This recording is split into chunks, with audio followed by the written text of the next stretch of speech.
Tunamshukuru Mungu leo tumeweza kufika hapa, mimi na kamati yangu ya usalama na wataalamu kuja kujionea namna mradi huu ambavyo umeanza kuipata taarifa ya uwepo wa kiasi cha fedha kitakachotumika kwa ajili ya kukamilisha huu mradi. Tunampongeza sana Mheshimiwa Samia Suluhu Hassan kwa kuipenda Same kwa kiasi kikubwa hiki. Kuleta kiasi hiki cha fedha bilioni 44.15 ni fedha nyingi sana.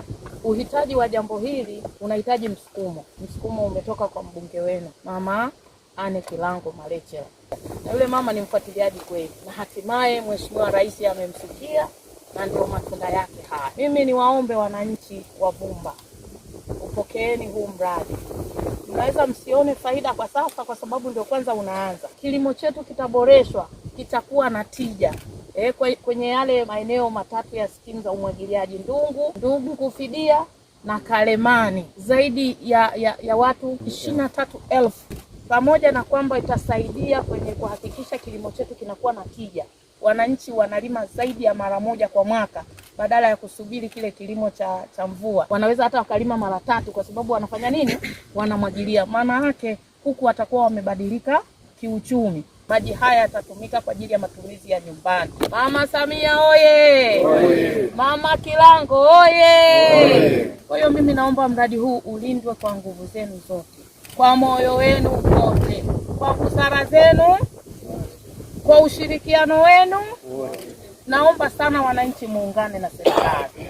Lakini sisi kama viongozi wa serikali tutahakikisha tunasimamia mradi huu ukamilike kwa wakati, na wale wote ambao watakuwa na mipango ya kuhujumu huu mradi tutahangaika nao kweli kweli, kwa sababu kukamilika kwa huu mradi itakuwa ni ukombozi wa kiuchumi kwa wananchi wa hizi tarafa mbili, Ndungu pamoja na Gonja. Ujenzi wa bwawa hili unatarajiwa kunufaisha skimu ya umwagiliaji ya Ndungu, skimu ya Ndungu fidia pamoja na skimu ya Kalemani. Uamuzi wa kujenga bwawa hili ulifikiwa baada ya kubainika changamoto ya upungufu wa maji katika skimu ya Ndungu, hususan kutokana na athari za mabadiliko ya tabia nchi, hali iliyosababisha upungufu wa maji ya umwagiliaji eneo lote la mradi wakati wa kiangazi. Kupitia bwawa la Yongoma, uwezo wa kuhifadhi maji utaongezeka na hivyo kuhakikisha upatikanaji wa maji ya uhakika kwa skimu ya Ndungu na skimu jirani.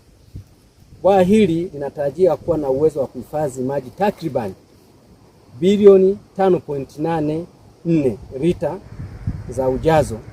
Mradi huu unatekelezwa na Tume ya Taifa ya Umwagiliaji na unafadhiliwa na Serikali ya Jamhuri ya Muungano wa Tanzania kwa kipindi cha utekelezaji wa miezi 36 ambayo ni sawa na miaka 3.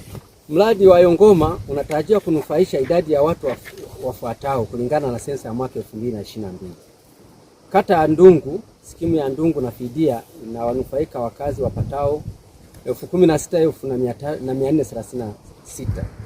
Kata ya Maole, kijiji cha Mpirani, skimu ya Kalemani ina wanufaika wakazi wapatao 5,087.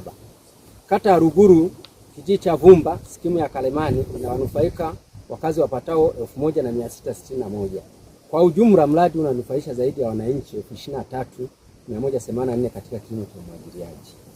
Tarehe ya kuanza mkataba ilikuwa tarehe 11 mwezi wa pili 2026 na tarehe inayotegemewa kumaliza mkataba huu ni tarehe 10 mwezi wa pili 2029, na hatua ya utekelezaji mpaka sasa tumefikia 4.28%.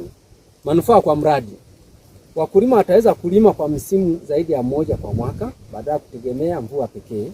Hii itahakikisha upatikanaji wa chakula cha kutosha kwa jamii na kupunguza hatari ya njaa wakati wa ukame. Kuna fursa ya uzalishaji wa umeme mdogo. Halafu kuanzisha shughuli za ufugaji wa samaki kwa kati. Tunaamini ilikuwa likiwa hapa na tutaweza kuanzisha ufugaji wa samaki kwa sababu tutakuwa na maji ambayo yapo muda wote. Lakini bado inaweza kuwa kituo cha mafunzo kwa wanafunzi wahandisi kilimo pamoja na mazingira. Lakini la mwisho ni utalii wa ndani kwa wageni wanaotaka kujifunza au kutembelea mradi huu wa maji. Shukuru sana kwa ziara yako ambayo umeifanya.